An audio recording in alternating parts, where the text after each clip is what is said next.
Hi all, welcome back to fashion tech YouTube channel. ಹೇಗಿದ್ದೀರಾ ಎಲ್ಲರೂ ಚೆನ್ನಾಗಿದ್ದೀರಾ? ಐ ಹೋಪ್ ನೀವೆಲ್ಲರೂ ಕೂಡ ಚೆನ್ನಾಗಿದ್ದೀರಾ ಅಂತಲೇ ಅಂದ್ಕೊಂಡಿದ್ದೀನಿ. ನಾನು ಕೂಡ ತುಂಬಾ ಚೆನ್ನಾಗಿದ್ದೀನಿ. ಇವತ್ತು ಕೂಡ ಒಂದು ಹೊಸ ವ್ಲಾಗ್ನ ನಿಮ್ಮ ಜೊತೆ ಶೇರ್ ಮಾಡ್ಕೊಳ್ತಾ ಇದ್ದೀನಿ. ಇನ್ನು ಬೆಳಿಗ್ಗೆನೇ ಎದ್ಬಿಟ್ಟು ಶಾಪ್ಗೆ ಹೊರಟೋಗ್ಬಿಟ್ಟಿದ್ವಿ. ಅಂದರೆ ಸ್ವಲ್ಪ ಕೆಲಸ ಜಾಸ್ತಿನೇ ಇತ್ತು. ಇವತ್ತು ಡೆಲಿವರಿ ಕೊಡೋದು, ಪೂಜೆಗೆ ಬೇಕು ಅಂತ ಹೇಳಿಬಿಟ್ಟು ಸ್ಯಾರಿಗಳನ್ನ ಕೊಟ್ಟಿದ್ದರು. ಅದನ್ನು ಕೊಡಲೇಬೇಕಿತ್ತು ಇವತ್ತು. ಸೊ ಅದಕ್ಕೋಸ್ಕರ ಶಾಪ್ಗೆ ಬೇಗನೆ ಹೋಗ್ಬಿಟ್ಟಿದ್ವಿ. ಇನ್ನು ನವೀನವ್ರು ಕೂಡ ಬೇಗನೆ ಹೋಗ್ಬಿಟ್ರು. ಅವರೇನು ಟಿಫನ್ ಏನೋ ಮಾಡಿಬಿಟ್ಟು ಹೋಗಲಿಲ್ಲ, ಲೇಟ್ ಆಗಿಬಿಡುತ್ತೆ ನೀವು ಮಾಡಿಕೊಳ್ರಿ ಅಂತ ಹೇಳಿ ಹೋದರು. ಇನ್ನು ನನ್ನ ತಮ್ಮನೂ ಕೂಡ ಬೇಗ ಫಸ್ಟ್ ಶಿಫ್ಟ್ ಇತ್ತು ಅಂತ ಹೋಗ್ಬಿಟ್ಟ. ಇನ್ನು ನವೀನವ್ರು ಕೂಡ ಇನ್ನು ಟೈಮ್ ಆಗಿಬಿಡುತ್ತೆ, ಲೇಟ್ ಆಗಿಬಿಡುತ್ತೆ ಅಂತ ಹೇಳಿಬಿಟ್ಟು 8:45ಗೆ ಹೊರಟ್ಬಿಟ್ರು. ಅವರು 9 ಗಂಟೆಗೆ ಚೆಕ್ ಇನ್ ಆಗಬೇಕು ಆಫೀಸ್ ಒಳಗಡೆ. ಸೊ ಅದಕ್ಕೋಸ್ಕರ ಚಿನ್ನಿಮಗೆ ಇಲ್ಲಿ ಮುದ್ದೆ ಮಾಡಿಕೊಟ್ಟೆ, ನಾನು ಗಂಜಿ ಮಾಡ್ಕೊಂಡು ಕೊಡಿದೆ. ಇನ್ನು ಇಬ್ಬರಿಗೆ ಅಡುಗೆ ಮಾಡಿಕೊಂಡ್ರೆ ಎಷ್ಟಾದ್ರೂ ಉಳಿದ್ಬಿಡುತ್ತೆ. ಇನ್ನು ನೈಟ್ ಬಂದು ಯಾರೂ ತಿನ್ನೋದು ಇಲ್ಲದನ್ನು ಮತ್ತೆ ಹೊಸ್ದಾಗಿಯೇ ಅಡುಗೆ ಮಾಡ್ಕೊಳ್ಬೇಕು. ಸೊ ಅದಕ್ಕೋಸ್ಕರ ಇಲ್ಲಿ ಚಿನ್ನಿಮಗೆ ಮುದ್ದೆ ಮಾಡಿಕೊಡ್ತಾ ಇದ್ದೀನಿ. ಸೊ ಆಲ್ಮೋಸ್ಟ್ 3 ಟೈಮೂ ಮುದ್ದೆ ತಿಂತಾಳೆ ಅವಳು. ನಮಗೆ ಡೈಲಿ ಮುದ್ದೆ ಮಾಡಿಕೊಡೋಕ್ಕೆ ಒಂಥರ ಬೇಜಾರು. ನಾವು ಡೈಲಿ ಬೇರೆ ಬೇರೆ ಅಡುಗೆಗಳನ್ನ ಮಾಡಿಕೊಂಡು ತಿಂತೀವಿ. ಸೊ ಅವಳಿಗೆ ಏನು ಕಂಫರ್ಟಬಲಾಗಿ ಏನು ತಿನ್ನಲ್ಲ. ಚಪಾತಿ ಅನ್ನ ಆದ್ರೂ ಅಷ್ಟಕ್ಕಷ್ಟೇ, ಚಪಾತಿ ಆದ್ರೂ ಅಷ್ಟೇ, ಒಂದು ಚಪಾತಿ ಮೇಲೆ ತಿನ್ನೋದೇ ಇಲ್ಲ ಅವಳು. ಸೊ ಅದಕ್ಕೋಸ್ಕರ ಅವಳಿಗೆ ಹೊಟ್ಟೆ ಫುಲ್ ಆಗಬೇಕು ಅಲ್ವಾ, ಅವಳಿಗೆ ಏನು ಇಷ್ಟ ಆಗುತ್ತೋ ಅದನ್ನೇ ಮಾಡಿಕೊಡೋಣ ಅಂತ ಹೇಳಿಬಿಟ್ಟು ಇದನ್ನು ಮಾಡಿಕೊಡ್ತಾ ಇದ್ದೀವಿ. ಇನ್ನು ಇಡ್ಲಿ ದೋಸೆ ಅಂತ ಬಂದರೆ, ದೋಸೆ ಆದ್ರೂ ಮೊದಲು ತುಂಬ ಇಷ್ಟಪಟ್ಟು ತಿಂತಾಯಿದ್ಲು, ಇವಾಗೂ ತಿಂತಾ ಇಲ್ಲ. ಇಡ್ಲಿ ಆದ್ರೂ ಸಹ ಅಷ್ಟೇ, ಒಂದು ಇಡ್ಲಿ ಮೇಲೆ ಎಕ್ಸ್ಟ್ರಾ ತಿನ್ನೋದಿಲ್ಲ. ಸೊ ಅದಕ್ಕೋಸ್ಕರ ಅವಳ ಹೆಲ್ತ್ ಇಂಪಾರ್ಟೆಂಟು. ಏನು ಮುದ್ದೆ ಏನು ಕೆಟ್ಟದ್ದಲ್ಲ, ಡೈಲಿ ಮುದ್ದೆ ಮಾಡಿಕೊಟ್ರೂ ಏನೂ ಪ್ರಾಬ್ಲಮ್ ಇಲ್ಲ. ಬಟ್ 1 ಟೈಮ್ ಅಂತೂ ರೈಸ್ ಕೊಡ್ತೀವಿ ಅವಳಿಗೆ, ಮಧ್ಯಾಹ್ನ ಇಲ್ಲ ರಾತ್ರಿ ಇಲ್ಲ ಬೆಳಗ್ಗೆ, ಯಾವಾಗಲೂ 1 ಟೈಮ್ ರೈಸ್ ಕೊಡ್ತೀವಿ. ಇನ್ನು ಬೆಳಗ್ಗೆನೇ ಅವಳಿಗೆ ಸ್ವಲ್ಪ, ನಾನು ಇವಾಗ 12 ಗಂಟೆ ಆಗಿದೆ ಇವಾಗ ಅವಳಿಗೆ ಮುದ್ದೆ ಕೊಡ್ತಾ ಇರುವಾಗ, ಬೆಳಗ್ಗೆನೇ ಏನು ಮಾಡ್ತೀನಿ, ಲೇಟಾಗಿ ಎದ್ದೇಳ್ತಾಳೆ ಅಲ್ವ, 8:15 9 ಗಂಟೆ ಆಗಿಬಿಡುತ್ತೆ ಅವಳು ಎದ್ದೇಳೋದ್ರೊಳಗಡೆ. ಒಂದು ಗ್ಲಾಸ್ ಹಾಲು ಮತ್ತು 1 ಇಲ್ಲ 2 ಮೊಟ್ಟೆ ಕೊಟ್ಬಿಡ್ತೀವಿ. ನಾಟಿ ಮೊಟ್ಟೆ ಆದರೆ 1 ಕೊಡ್ತೀನಿ, ಫಾರಮ್ ಮೊಟ್ಟೆ ಆದರೆ 2 ಕೊಡ್ತೀನಿ. ಸೊ ಇಷ್ಟನ್ನು ತಿನ್ಕೊಂಡು ಬಿಡ್ತಾಳೆ. ಇನ್ನು ಮೊಟ್ಟೆ ತಿನ್ನೋದಾದ್ರೂ ಸಹ ಒಳಗಡೆ ಎಲ್ಲೋ ಅದು ಪಾರ್ಟ್ ಇರುತ್ತಲ್ಲ, ಭಂಡಾರ, ಸೊ ಅದನ್ನು ಸಹ ಜಾಸ್ತಿ ತಿನ್ನೋದಿಲ್ಲ. 1 ಬೈಟ್ 2 ಬೈಟ್ ಅಷ್ಟೇ, ಅರ್ಧಕ್ಕರ್ಧ ಹಾಗೆ ಬಿಟ್ಟಿರ್ತಾಳೆ. ಇನ್ನು ಎಗ್ ವೈಟ್ ಏನಿರುತ್ತಲ್ಲ ಫುಲ್ಲು ಕಂಪ್ಲೀಟ್ ಮಾಡಿರ್ತಾಳೆ. ಸೊ ಇನ್ನು ಅವಳಿಗೆ ಚಿಕ್ಕ ಮಗು ಹೊಟ್ಟೆ ಇನ್ನೆಷ್ಟಿರುತ್ತೆ ಹೇಳಿ, ಇವಾಗ 5 ಇಯರ್ಸ್ ರನ್ನಿಂಗ್, ಅವಳಿಗೆ 4 ಇಯರ್ ಕಂಪ್ಲೀಟ್ ಆಗಿ. ಸೊ ಅಷ್ಟೇ ಸಾಕು ಅಂತ ಫುಲ್ ಆಗಿಬಿಡುತ್ತೆ. ಇನ್ನು ಅವಳಿಗೆ 12 ಗಂಟೆ 1 ಗಂಟೆ ಒಳಗಡೆ ಈ ಥರ ಮುದ್ದೆ ಮಾಡಿಕೊಟ್ಬಿಡ್ತೀನಿ. ನಾವು ಕೂಡ ಇವತ್ತು ತಿಂಡಿ ತಿನ್ನೋದು ಲೇಟ್ ಆಯಿತು. ನಾನು ಇನ್ನು ಈ ಕಡೆದು ಸ್ಲೀವ್ಸ್ ರನ್ ಆಗ್ತಾ ಇದೆ, ರನ್ ಆಗಲಿ, ಕಂಪ್ಲೀಟ್ ಆದಮೇಲೆ ತೋರಿಸ್ತೀನಿ. ಇದು ಬಂದ್ಬಿಟ್ಟು ಸ್ಲೀವ್ಸು ಫುಲ್ ಕಂಪ್ಲೀಟ್ ಆಗಿದೆ. ಇದನ್ನು ಏನಕ್ಕೆ ಈ ಥರ ಕೊಟ್ಟಿದ್ದೀನಿ ಅಂತಂದರೆ, ಬಾರ್ಡ್ರು ನಾವು ಎಂಡಿಂಗಿಂದನೇ ಇಲ್ಲಿ ಪೀಸ್ ಈ ಥರ ಇಲ್ಲಿ ಎಡ್ಜಲ್ಲಿ ಪೀಸ್ ಜಾಯಿಂಟ್ ಮಾಡ್ಕೊಂಡು ಕೊಡ್ಬೋದಿತ್ತು. ಇವ್ರದ್ದು ಸ್ಲೀವ್ಸು ಲೆಂತ್ ಬಂದುಬಿಟ್ಟು ಜಸ್ಟ್ 9.5 ಅಷ್ಟೇ ಇರೋದು, ಅಲ್ಲಿಗೂ 1/2 ಇಂಚ್ ಬಿಟ್ರೂ 9 ಅಷ್ಟೇ ಬರೋದು. ಸೊ ನಾವು ಫುಲ್ ತೊಗೊಂಡಾಗ ಏನಾಗುತ್ತೆ ಅಂದರೆ, ಈ ಲೈನ್ ಅನ್ನೋದು ನಾವು ಇಲ್ಲಿ ಎಂಡಿಂಗಿಂದ ಕೊಡಬೇಕಲ್ವಾ, ಈ ಬುಟ್ಟ ಕಟ್ಟಾಗೋದು ಆ ಥರ ಆಗಿಬಿಡುತ್ತೆ. ಇಲ್ಲಾಂದರೆ ಇಷ್ಟು ಬರುತ್ತೆ, ಅದು ಅಷ್ಟೊಂದು ಫಿನಿಶಿಂಗ್ ಕೂಡ ಚೆನ್ನಾಗಿ ಕಾಣಿಸೋದಿಲ್ಲ. ಸೊ ಅದಕ್ಕೋಸ್ಕರ ಟೈಲರ್ ಕಡೆಯಿಂದನೇ ನಾನು ಕೇಳಿದ್ದವ್ರಿಗೆ ಪರವಾಗಿಲ್ವಾ ಅಂತ ಕೇಳಿದಾಗ, ಪರವಾಗಿಲ್ಲ ಅಶ್ವಿನಿ ಅವರೇ, ಈ ಥರ ಹಾಕಿಬಿಡಿ ಅಂತಂದರು. ನಾನಿಲ್ಲಿ 2.5 ಇಂಚು ಬಾರ್ಡ್ರನ್ನ ಬಿಟ್ಬಿಟ್ಟು ನಾನು ಮೇಲ್ಗಡೆಯಿಂದ ತೊಗೊಂಡಿರೋದು. ಈ ಥರ ಡಬಲ್ ಬಾರ್ಡ್ರ್ ಬಂದಾಗ ಸ್ಯಾರಿ ಬಾರ್ಡ್ರ್ ಏನು ಮ್ಯಾಟ್ರ್ ಆಗೋಲ್ಲ ನಿಮಗೆ. ಸೊ ಅದಕ್ಕೋಸ್ಕರ ಈ ಥರ ಹಾಕಿರೋದು. ಡಿಸೈನ್ ಅಂತೂ ತುಂಬಾ ಚೆನ್ನಾಗಿ ಬರುತ್ತೆ. ಇದು ನೋಡ್ತಾ ಇರ್ಬೋದು ಯಾವ ಥರ ಬಂದಿದೆ ಅಂತ ಹೇಳ್ಬಿಟ್ಟು. ಥಿಕ್ನೆಸ್ ಆದ್ರೂ ಸಹ ಅಷ್ಟೇ, ಇನ್ನೂ ಥಿಕ್ನೆಸ್ ಜಾಸ್ತಿನೇ ಬಂದಿದೆ ಅಂತ ಹೇಳ್ಬೋದು. ತುಂಬಾ ಚೆನ್ನಾಗಿದೆ. ಇದು ಬ್ಯಾಕ್ ನೆಕ್ ಇನ್ನೂ ರನ್ ಆಗಿಲ್ಲ. ಬ್ಯಾಕ್ ನೆಕ್ ನಾನು ಕಂಪ್ಲೀಟ್ ಆದಮೇಲೆ ಫುಲ್ ಡಿಸೈನ್ ತೋರಿಸ್ತೀನಿ. 2 ಬ್ಲೌಸ್ಗೂ ಸೇಮ್ ಡಿಸೈನ್ ಹೇಳಿದ್ದಾರೆ. ಇದು ಕಂಪ್ಲೀಟ್ ಆದಮೇಲೆ ಇನ್ನೊಂದು ಸ್ಯಾರಿನೂ ಸಹ ಸೇಮ್ ಫಿಟ್ ಮಾಡಬೇಕು. Same quality, same design, same sari, but colour combination ಮಾತ್ರ ಚೇಂಜ್ ಇರುತ್ತೆ ಅಷ್ಟೇ. ಡಿಸೈನು ಈ ಥರ, ಬಟ್ ಇಲ್ಲಿ ನಾವು ಆರ್ಚಿ ಬೇಕಿದ್ರೆ ನೀವು ಕಲರು ಕಾಂಟ್ರಾಸ್ಟ್ ಕೊಟ್ಕೊಳ್ಬೋದು, ಬಟ್ ನಾನು ಸೇಮ್ ಕಲರೇ ಕೊಟ್ಟಿದ್ದೀನಿ ಈ ಥರ. ಇನ್ನು ಈ ಕಡೆದು ಸ್ಲೀವ್ಸ್ ಕಂಪ್ಲೀಟ್ ಆಗಿತ್ತು ಅಲ್ವಾ, ಇವಾಗ ಫ್ರಂಟು ಬ್ಯಾಕು ಫಿಟ್ ಮಾಡಬೇಕು. ಯಾವುದೇ ಡಿಸೈನ್ ಆಗಿರಲಿ ಅದನ್ನು ರಿಮೂವ್ ಮಾಡೋಕ್ಕಿಂತ ಮುಂಚೆ ಏನಾದರೂ ಸ್ಕಿಪ್ ಆಗಿದೆಯಾ ಅಂತ ಒಂದು ಸರಿ ಚೆಕ್ ಮಾಡ್ಕೊಳ್ಳಿ. ಸುಮಾರು ಸಲ ಈ ಥರ ಪ್ರಾಬ್ಲಮ್ನ ಮಾಡಿಬಿಟ್ಟಿದ್ದೀನಿ ನಾನು ಸಹ. ಫಿಟ್ ಆದಮೇಲೆ ಮತ್ತೆ ಕೂರಿಸ್ಬೇಕಲ್ಲ, ಅಲ್ಲಿಗೆ ತುಂಬಾ ಕಷ್ಟ ಅನಿಸ್ಬಿಡುತ್ತೆ, ತುಂಬಾ ಪ್ರಾಬ್ಲಮ್ ಆಗಿಬಿಡುತ್ತೆ. ಕೂರ್ಸೋಕ್ಕೂ ಬರೋದಿಲ್ಲ, ಏನೂ ಬರೋದಿಲ್ಲ, ಅದನ್ನು ಅಡ್ಜಸ್ಟ್ ಮಾಡೋಷ್ಟರೊಳಗಡೆ ಸಾಕಾಗ್ಬಿಡುತ್ತೆ. ಸೊ ಆ ಥರ ಮಾಡ್ಕೊಳ್ಬೇಡಿ. ಡಿಸೈನ್ ಯಾವುದೇ ಆಗಲಿ ರಿಮೂವ್ ಮಾಡೋಕ್ಕಿಂತ ಮುಂಚೆನೇ ಒಂದ್ಸಲ ಕ್ರಾಸ್ ಚೆಕ್ ಮಾಡ್ಕೊಳ್ಳಿ, ಎಲ್ಲರೂ ಸ್ಕಿಪ್ ಆಗಿದೆಯಾ ಅಥವಾ ಡಿಸೈನ್ ಎಲ್ಲಾದರೂ ಬಿಟ್ಟೋಗಿದೆಯಾ, ಇಲ್ಲಾಂದರೆ ಕಟ್ಟಾಗಿರುತ್ತೆ ಡಿಸೈನ್, ಕಟ್ಟಾಗಿಬಿಟ್ಟು ಒಂದು 5 ಮಿನಿಟ್ಸ್ ಹಾಗೆ ಓಡಿರುತ್ತೆ. ಆಮೇಲೆ ನಾವು ದಾರ ಇರಿಸ್ಬಿಟ್ಟು ಅಲ್ಲಿಂದನೇ ರನ್ ಕೊಟ್ಟಿರ್ತೀವಿ. ಸೊ ಆವಾಗ ನೀವು ನೋಡಿಕೊಂಡು ಮಷಿನಿಂದ ಬಟ್ಟೆನ ರಿಮೂವ್ ಮಾಡಿ. ಇನ್ನು ಚಿನಿಮನು ಬಂದು ಅಮ್ಮ ಎತ್ಕೊ ಅಂದ ತಕ್ಷಣ ಎತ್ಕೊಂಡ್ಬಿಡ್ಬೇಕು, ಇಲ್ಲಾಂದರೆ ಇಲ್ಲ ಹೋಗೋ ನನಗೆ ಕೆಲಸ ಇದೆ ನಿಂದೊಂದು ಅಂತ ಬೈದ್ಬಿಟ್ರೆ ಅಲ್ಲೇ ಅಳೋಕ್ಕೆ ಸ್ಟಾರ್ಟ್ ಮಾಡಿಬಿಡ್ತಾಳೆ. ಇದೊಂದು ಅಳೋದೊಂದು ಚೆನ್ನಾಗಿ ಕಲ್ತ್ಬಿಟ್ಟಿದ್ದಾಳೆ. ಪ್ರತಿಯೊಂದಕ್ಕೂ ಒಂದು ಬೈದರೂ ಅಳೋದು, ಒಂದೇನಾದರೂ ಅಂದರೂ ಅಳೋದು. ನಮ್ಗೆ ಅವಳು ಅಳು ನೋಡಿ ನೋಡಿ ಸಾಕಾಗ್ಬಿಟ್ಟೈತೆ. ಸೊ ಅದಕ್ಕೆ ಅವಳನ್ನ ಸ್ವಲ್ಪ ಎತ್ಕೊಂಡು ಈ ಥರ ಒಂದು 2-3 ಮಿನಿಟ್ಸ್ ಎತ್ಕೊಂಡು ಆಟ ಆಡಿಸಿ ಬಿಟ್ಬಿಟ್ರೆ ಕೆಳಗಡೆ ಅವಳನ್ನ ಹಂಗೆ ಸರಿ ಹೋಗ್ಬಿಡ್ತಾಳೆ. ಬಟ್ ಚಿಕ್ಕ ಹುಡುಗಿಂದನೂ ಅದೇ ಥರ ಪ್ಯಾಂಪರಿಂಗ್ ಮಾಡಿ ಅದೇ ಥರ ಬಂದ್ಬಿಟ್ಟಿದೆ ಅವಳಿಗೆ.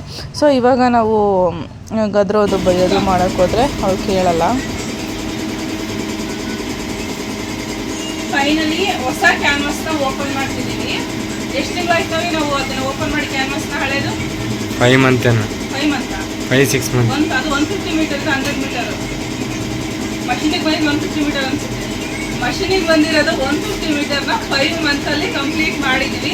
ಎಲ್ಲೂ ಜಾಸ್ತಿ ವೇಸ್ಟ್ ಕೂಡ ಮಾಡಿಲ್ಲ. ಎಲ್ಲೆಲ್ಲ ಅಲ್ಲಲ್ಲಿಗೇನೆ ಕರೆಕ್ಟಾಗಿ ಮಾಡ್ಕೊಂಡಿದ್ರು ಅಷ್ಟು ಖಾಲಿ ಆಗೋಗಿದೆ. ಎಷ್ಟು 3 ತರಿಸಿದ್ದು? 2 ಮಿಷಿನ್ ಜೊತೆ ಬಂದು 5 ತಿಂಗಳು 2 ಖಾಲಿ ಮಾಡಿದ್ರ?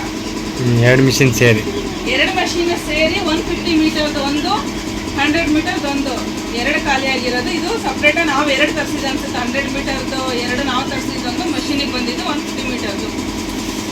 ಇವಾಗ 100 ಮೀಟರ್ದು ಇದೊಂದು ಬಾಕಿ ಐತೆ, ಮತ್ತೆ ಆರ್ಡರ್ ಆಗ್ತದ.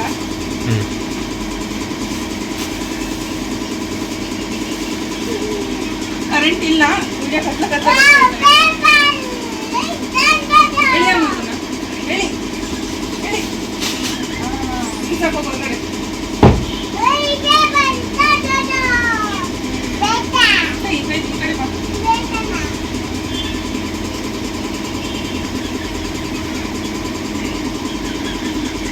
ಅಯ್ಯೋ ಆನೆ ಮಾಡಿಲ್ಲ.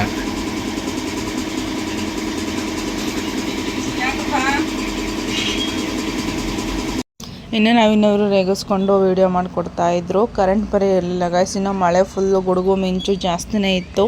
ಬಟ್ ಆ ಗುಡುಗು ಮಿಂಚು ನೋಡಿದ್ರೆ ಮಳೆ ಇವತ್ತು ಫುಲ್ ಬರುತ್ತೇನೋ ಅಂದ್ಕೊಂಡ್ವಿ. ಬಟ್ 1/2 ಅವರ್ ಕೂಡ ಬರಲಿಲ್ಲ ಗೈಸ್. ಕರೆಂಟ್ ಕೂಡ ಬಂತು, ಅಂದರೆ ತುಂಬ ಲೇಟಾಗಿಯೇ ಬಂತು. 1 ಅವರ್ ಏನೋ ಕರೆಂಟ್ ಹೋಗಿತ್ತು. ಬಟ್ ಹಾಗೆ ವಿಡಿಯೋ ಮಾಡ್ಕೊಂಡಿದ್ದಾರೆ. ಬಟ್ ತುಂಬ ಕಾಮಿಡಿ ಮಾಡ್ಕೊಂಡಿರ್ತಾರೆ. ಈ ಥರ ಅಂಗಡಿನಲ್ಲಿ ನನ್ನ ಜೊತೆ ಇದ್ದಾಗ ಕಸ್ಟಮರ್ ಇದ್ದರೆ ಅಂತ ಅವ್ರು ಒಳಗಡೆನೇ ಬರೋದಿಲ್ಲ, ಹೊರಗಡೆನೇ ಹೋಗ್ಬಿಡ್ತಾರೆ, ಮನೆಗೆ ಹೋಗ್ಬಿಡ್ತಾರೆ.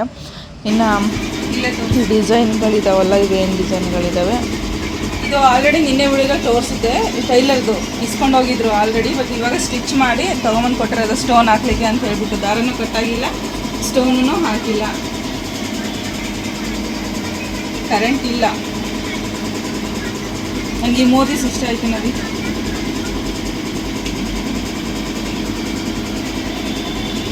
ಫ್ರಂಟಲ್ಲೂ ಕೂಡ ಸೇಮ್ ನೆಕ್ ಲೈನ್.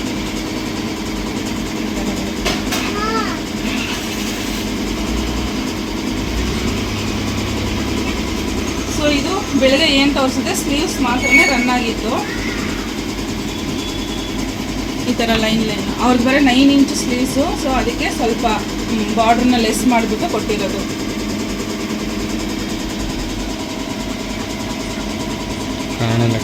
ಕರೆಂಟ್ ಇಲ್ವಲ್ಲ, ಮತ್ತೆ ತಗೊಂಡೋಗ್ತೆ, ಮತ್ತೆ ಡಿಸೈನ್ ಸಿಗಲ್ಲ ನಮಗೆ. ಸೊ 2 ಸ್ಲೀವ್ಸು ಸೇಮ್ ಬಂದಿದೆ. ಇದು ನೆಕ್ ಲೈನು ಟಾರ್ಚ್ ಆನ್ ಮಾಡ್ತಾ ಇದ್ರದ್ದು ಆನ್ ಆಗಿದೆ.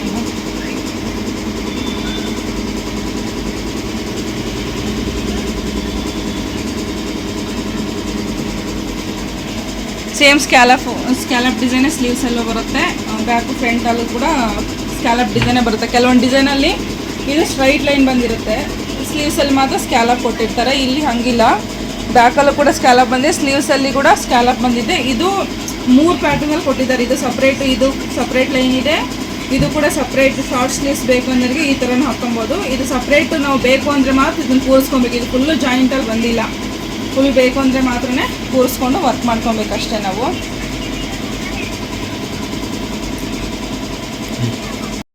ಇನ್ನು ಕರೆಂಟ್ 1-2 ಸಲ ಬಂದೋಯ್ತು. ಇನ್ನು ಕರೆಂಟ್ ಬರಲ್ಲ ಅಂದ್ಕೊಂಡು ನಾನು ಕೂಡ ಮನೆಗೆ ಬಂದು ಅಡುಗೆ ಮಾಡಿಟ್ಟು ಹೋಗೋಣ ಅಂತ ಮನೆಗೆ ಬಂದೆ. ಅಷ್ಟೊತ್ತಿಗೆ ನಾನು ಮನೆಗೆ ಬರೋಕ್ಕೂ ಕರೆಂಟೂ ಸಹ ಬಂತು.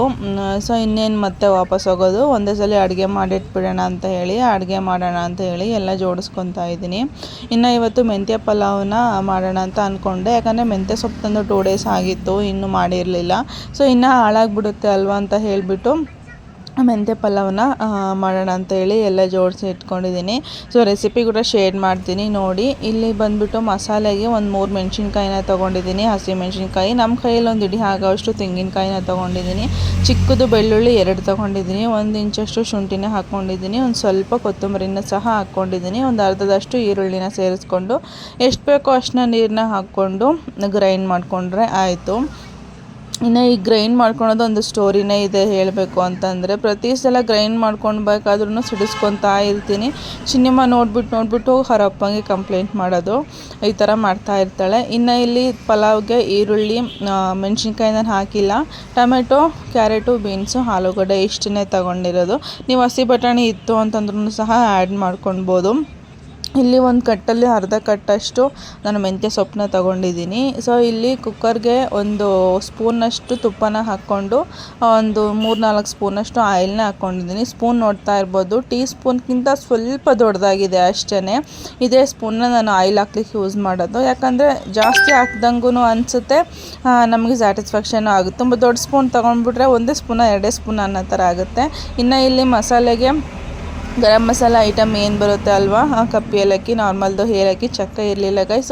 ಏಲಕ್ಕಿ, ಲವಂಗ, ಮೆಣಸು, ಚಕ್ರ ಮೊಗ್ಗು, ಪಲಾವ್ ಎಲೆ, 1 ಸ್ಪೂನಷ್ಟು ಸೋಂಪನ್ನ ಯೂಸ್ ಮಾಡ್ತಾ ಇದ್ದೀನಿ. ಪಲಾವ್ಗೆ ಆಲ್ಮೋಸ್ಟ್ ಸೋಂಪನ್ನ ಯೂಸ್ ಮಾಡಿ ರೈಸ್ ಐಟಮ್ಗಳಿಗೆ ತುಂಬಾ ಚೆನ್ನಾಗಿ ಬರುತ್ತೆ. ಇನ್ನು ಇಲ್ಲಿ ಒಂದು ಅರ್ಧದಷ್ಟು ನಾನೇನು ಮಸಾಲೆಗೆ ಅರ್ಧ ಹಾಕಿದ್ದೀನಿ, ಇಲ್ಲಿ ಇನ್ನೂ ಅರ್ಧ ಒಗ್ಗರಣೆ ಹಾಕ್ಕೊಂಡಿದ್ದೀನಿ. ಈರುಳ್ಳಿ ಅರ್ಧಂಬರ್ಧ ಫ್ರೈ ಆದಮೇಲೆ ಹಸಿ ವಾಸನೆ ಹೋಗೋವರೆಗೂ ಬಿಟ್ಕೊಂಡು ನಾವೇನು ಮೆಂತ್ಯ ಸೊಪ್ಪನ್ನ ಕಟ್ ಮಾಡಿ ಇಟ್ಕೊಂಡಿದ್ವಲ್ಲ ಅದನ್ನು ಸಹ ಹಸಿ ವಾಸನೆ ಹೋಗೋವರೆಗೂ ಚೆನ್ನಾಗಿ ಫ್ರೈ ಮಾಡ್ಕೊಳ್ಬೇಕಾಗತ್ತೆ. ಇಲ್ಲಾಂದರೆ ಪಲಾವ್ ಸ್ವಲ್ಪ ಕಹಿ ಅನ್ನಿಸ್ಬಿಡುತ್ತೆ. ಸೊ ಅದಕ್ಕೋಸ್ಕರ, ಅಂದರೆ ಬಾಯಿಗೆ ಸೊಪ್ಪು ಸಿಗುತ್ತೆ ಅಲ್ವಾ, ಸೊ ಕಹಿ ಅನಿಸುತ್ತೆ. ಇನ್ನೈತೆ ಎಲ್ಲ ತರಕಾರಿನೂ ಸೇರ್ಕೊಂಡು ನೀಟಾಗಿ ಫ್ರೈ ಮಾಡ್ಕೊಂಡಾದ್ಮೇಲೆ ಲಾಸ್ಟಿಗೆ ಟೊಮೆಟೊನ ಆ್ಯಡ್ ಮಾಡ್ಕೊತಾ ಇದ್ದೀನಿ. ಇಲ್ಲಾಂದರೆ ಟೊಮೆಟೊ ಫುಲ್ಲು ಬೆಂದೋಗ್ಬಿಡುತ್ತೆ, ಅಷ್ಟೊಂದು ಟೇಸ್ಟ್ ಅಂತ ಅನಿಸೋದಿಲ್ಲ, ಕೈಗೆ ಸಿಗೋದಿಲ್ಲ. ಅದಾದಮೇಲೆ ಇಲ್ಲಿ ನಾವೇನು ಮಸಾಲೆ ರುಬ್ಬಿ ಎತ್ತಿಟ್ಕೊಂಡಿದ್ವಿ ಅಲ್ವಾ, ಅದನ್ನು ಆ್ಯಡ್ ಮಾಡ್ಕೊತಾ ಇದ್ದೀನಿ. ಇನ್ನು ಇಲ್ಲಿ ನಾವು ವಾಯ್ಸ್ ಅವ್ರು ಕೊಡಬೇಕಾದ್ರೆ ಸ್ವಲ್ಪ ಸೌಂಡು ಜಾಸ್ತಿನೇ ಬರುತ್ತೆ. ಸೊ ನಮ್ಮನೆ ರೋಡ್ ಸೈಡೇ ಇರೋದ್ರಿಂದ ಏನೂ ಮಾಡೋಕ್ಕಾಗಲ್ಲ. ಇನ್ನು ಇದಕ್ಕೆ ಬೇಕಂದರೆ ನೀವು ಪಲಾವ್ ಪೌಡರು ಆ ಥರ ಏನಾದರೂ ನಿಮ್ಮ ಹತ್ರ ಇದ್ದರೆ ನೀವು ಎಕ್ಸ್ಟ್ರಾ ಮಸಾಲೆಗಳನ್ನ ಆ್ಯಡ್ ಮಾಡ್ಕೊಳ್ಬೋದು. ಇನ್ನು ಇಲ್ಲಿ 1 ಗ್ಲಾಸ್ ಅಕ್ಕಿನ ತೊಗೊಂಡಿರೋದು, ನಾನು ಇಲ್ಲಿ 2 ಗ್ಲಾಸ್ ವಾಟರ್ನ ಎಕ್ಸ್ಟ್ರಾ ಆ್ಯಡ್ ಮಾಡ್ಕೊಂಡಿದ್ದೀನಿ. ಇಲ್ಲಿ ಇಬ್ಬರಿಗೆ ಮಾಡ್ಕೊತಾ ಇರೋದು, ಅದಕ್ಕೋಸ್ಕರ ಸ್ವಲ್ಪ ಕ್ವಾಂಟಿಟಿನಲ್ಲಿ ತೋರಿಸ್ತಾ ಇರೋದು. ಇಲ್ಲಿ 1 ಕಪ್ಪಷ್ಟು ಅಕ್ಕಿನ ಹಾಕ್ಕೊಂಡು ತೊಳೆದು ಇಟ್ಕೊಂಡಿದ್ದೆ. ಸೊ ಆಗಲೇ ಅದನ್ನು ಹಾಕ್ಕೊಂಡಿದ್ದೀನಿ. ಅದು ಚೆನ್ನಾಗಿ ಸ್ವಲ್ಪ ಲೈಟಾಗಿ ಕುದಿ ಬರ್ತಾಯಿದೆ ಅನ್ನೋ ಟೈಮಲ್ಲಿ ಒಂದೇ 1 ಸ್ಪೂನ್ ಕಸ್ತೂರಿ ಮೇಥಿನ ಹಾಕ್ಕೊಂಡಿದ್ದೀನಿ. ಹಾಗೆ ಇದು ಒಂದು ಎಕ್ಸ್ಟ್ರಾ ಆ್ಯಡ್ ಮಾಡ್ಕೊತಾ ಇದ್ದೀನಿ. ಯಾರೇನು ಅಂದ್ಕೊತಾರೋ ಗೊತ್ತಿಲ್ಲ. 1-2 ಸ್ಪೂನಷ್ಟು ಹಾಲನ್ನ, ಅಂದರೆ ತೆಂಗಿನಕಾಯಿ ಹಾಲು ಆ ಥರ ಅಲ್ಲ, ನಾರ್ಮಲ್ ನಾವು ಟೀ ಕಾಫಿಗೆ ಹಾಕ್ತೀವಿ ಅಲ್ವಾ, ಆ ಹಾಲನ್ನು 1-2 ಸ್ಪೂನಷ್ಟು ಆ್ಯಡ್ ಮಾಡ್ಕೊಂಡಿದ್ದೀನಿ. ಸೊ ನೀವು ಒಂದ್ಸಲಿ ಟ್ರೈ ಮಾಡಿ ನೋಡಿ, ತುಂಬಾ ಟೇಸ್ಟ್ ಕೂಡ ಚೆನ್ನಾಗಿರುತ್ತೆ, ಹಾಗೆ ಹುಡಿಯಾಗಿ ಕೂಡ ಇರುತ್ತೆ ಪಲಾವು. ಈ ಥರ ಇದೊಂದು 6 ಮಂತಿಂದ ನಾನು ಯೂಸ್ ಮಾಡ್ತಾ ಇದ್ದೀನಿ. ಇನ್ನು ಊರಿಗೆ ಹೋದ್ರೂ ಸಹ ಇದೇ ರೆಸಿಪಿನ ನಾನು ಸಹ ಮಾಡಿಕೊಡೋದು, ಮನೇಲಿ ಎಲ್ಲರೂ ಇಷ್ಟಪಟ್ಟು ತಿಂತಾರೆ. ಪ್ರತಿ ಸಲ ಊರಿಗೆ ಹೋದಾಗೂ ಸಹ ನಾನು ಪಲಾವ್ ಮಾಡ್ತೀನಿ ಅಂತಲೇ ಹೇಳೋದು. ಇನ್ನು ಮಿಕ್ಕಿರೋ ಕೆಲಸನೆಲ್ಲನೂ ಸಹ ಹಂಗೇ ಕ್ಲೀನ್ ಮಾಡ್ಕೊತಾ ಇದ್ದೀನಿ. ಇಲ್ಲ ಅಂತಂದರೆ ಫುಲ್ಲು ಹಾಗೆ ಉಳ್ಕೊಂಡ್ಬಿಡುತ್ತೆ. ಇನ್ನು ಬೆಳಗ್ಗೆ ಎದ್ದು ಮಾಡಲಿಕ್ಕೆ ಅಂತ ಅಷ್ಟೊಂದು ಪೇಷನ್ಸ್ ಇರೋಲ್ಲ, ಯಾಕಂದರೆ ಎದ್ದೇಳೋದು ಲೇಟಾಗಿ ಎದ್ದಿರ್ತೀವಿ, ಇನ್ನೂ ಆಗೋದಿಲ್ಲ ಅಂತ ಹೇಳಿಬಿಟ್ಟು. ಇನ್ನು ತರಕಾರಿ ಕಟ್ ಮಾಡಿರೋದು, ಸೊಪ್ಪು ತೆಗೆದಿರೋದು ಎಲ್ಲನೂ ಸಹ ಹಾಗೆ ಇತ್ತು. ಅದನ್ನೆಲ್ಲನೂ ಸಹ ಕ್ಲೀನ್ ಮಾಡೋ ಅಷ್ಟರಲ್ಲಿ ಈ ಕಡೆ ರೈಸ್ ವಿಷಲ್ ಕೂಡ ಹೊಡೆದೋಗ್ತು. ಸೊ ಇನ್ನು ರೈಸ್ ಕೂಡ ವಿಷಲ್ ಹೊಡೀತು. ಸೊ ನವೀನ್ ಅವರು ಕೂಡ್ಲಿಗೆ ಗೇಟ್ಗೆ ಕೊರಿಯರ್ ಹಾಕಲಿಕ್ಕೆ ಹೋಗಿದ್ದಾರೆ ಅಂತ ಹೇಳಿದ್ದೆ ಅಲ್ವಾ, ಅವ್ರು ಬರೋದು ಕೂಡ ತುಂಬ ಲೇಟ್ ಆಯಿತು. ಅಂದರೆ 9:45 10 ಗಂಟೆ ಆಗೋಯಿತು. ಇನ್ನು ಮಳೆ ಬರ್ತಾಯಿತ್ತು ಅಂತ ಹೇಳಿದ್ದೆ ಅಲ್ವಾ. ಇನ್ನು ಬೆಂಗಳೂರಲ್ಲಿ ಟ್ರಾಫಿಕ್ ಜಾಮ್ ಯಾವ ಥರ ಇರುತ್ತೆ ಅಂತ ಗೊತ್ತಿರುತ್ತೆ ನಿಮಗೇನೆ. ಸೊ ಆ ಟೈಮಿಗೆ ಕರೆಕ್ಟಾಗಿ ಹೋಗಿ ಕೊಡಲೇಬೇಕು. ಸೊ ಅದಕ್ಕೋಸ್ಕರ ಹೊರಟೋಗ್ಬಿಟ್ರು ಅವರು. ಇನ್ನು ಅವ್ರು ಬರೋದ್ರೊಳಗಡೆ ನಾನು ಇನ್ನೇನು ಒಬ್ಬಳೇ ಕೂತು ಊಟ ಮಾಡೋದು ಅಂತ ಹೇಳಿ ಎಲ್ಲ ಕೆಲಸನೂ ಸಹ ಮಾಡಿಕೊಂಡು, ಇನ್ನು ತರಕಾರಿ ಕಟ್ ಮಾಡಿರೋದು ಎಲ್ಲ ಇತ್ತಲ್ಲ ಎಲ್ಲನೂ ಎತ್ತಿಟ್ಕೊಂಡೆ. ಅದಾದಮೇಲೆ ಇನ್ನು ಸಾಮಾನು ತೊಳೆದಿರೋದೆಲ್ಲನೂ ಸಹ ಹಂಗೆ ಇತ್ತು ಅಲ್ವಾ, ಅದನ್ನೆಲ್ಲನೂ ಸಹ ನೀಟಾಗಿ ಅದು ಎಲ್ಲೆಲ್ಲಿತ್ತೋ ಆ ಪ್ಲೇಸ್ಗೆ ಜೋಡಿಸ್ಕೊಂಡೆ. ಇನ್ನು ಈ ಥರ ಏನು ಅಂತಂದರೆ, ನಾನು ಯಾವಾಗಲೂ ಎಲ್ಲ ದಿನವೂ ಇದೇ ಥರ ಇರುತ್ತೆ ಅಂತ ಹೇಳಲಿಕ್ಕಾಗೋದಿಲ್ಲ. ಕೆಲವೊಂದು ಟೈಮು ಇಷ್ಟು ಕೂಡ ಮಾಡಲಿಕ್ಕಾಗೋದಿಲ್ಲ. ಊಟ ಮಾಡಿಬಿಟ್ಟು ಹಂಗೆ ಸಡನ್ನಾಗಿ ಶಾಪ್ಗೆ ಹೊರಟೋಗ್ಬಿಡ್ತೀನಿ 10 ಗಂಟೆ ಆದ್ರೂ ಸಹ. ಅಟ್ಲೀಸ್ಟ್ ಒಂದು 12 ಗಂಟೆವರೆಗಾದರೂ ಮಾಡಿ ಬರೋಣ ಅಂತ ಹೇಳಿಬಿಟ್ಟು ಆ ಥರ ಇರುತ್ತೆ. ಇನ್ನು ಇವತ್ತು ಸ್ವಲ್ಪ ನವೀನ್ ಅವರು ಆ ಕಡೆ ಶಾಪ್ ನೋಡಿಕೊಂಡ್ರು ಅಂತ ಹೇಳಿಬಿಟ್ಟು ನಾನು ಸಹ ಬೇಗ ಬಂದು ಇಲ್ಲಿ ಸ್ವಲ್ಪ ಕೆಲಸಗಳನ್ನ ಮುಗಿಸ್ಕೊಂಡೆ. ಸೊ ಈ ಥರ ಇರುತ್ತೆ, ಎಲ್ಲ ಟೈಮು ಎಲ್ಲ ದಿನ ಒಂದೇ ಥರ ಇರೋದಿಲ್ಲ ನಮ್ಮಂಥವ್ರಿಗೆ. ಯಾಕಂತಂದರೆ ಯಾವ್ದೇ ಹೆಲ್ಪ್ ಇಲ್ಲದೆ ಮಾಡ್ತಾ ಇರೋದು. ಈ ಕಡೆನೂ ನೋಡ್ಕೊಳ್ಬೇಕು, ಮನೇನ ನೋಡ್ಕೊಳ್ಬೇಕು, ಚಿನ್ಮಯ ಎಲ್ಲಿ ಹೋದ್ಲು ಎಲ್ಲಿ ಬಂದ್ಲು, ಇನ್ನು ಸ್ಕೂಲ್ ಬರೋವರೆಗೂ ಸಹ ಇದೇ ಥರ ಇರುತ್ತೆ ನಮ್ಮದು.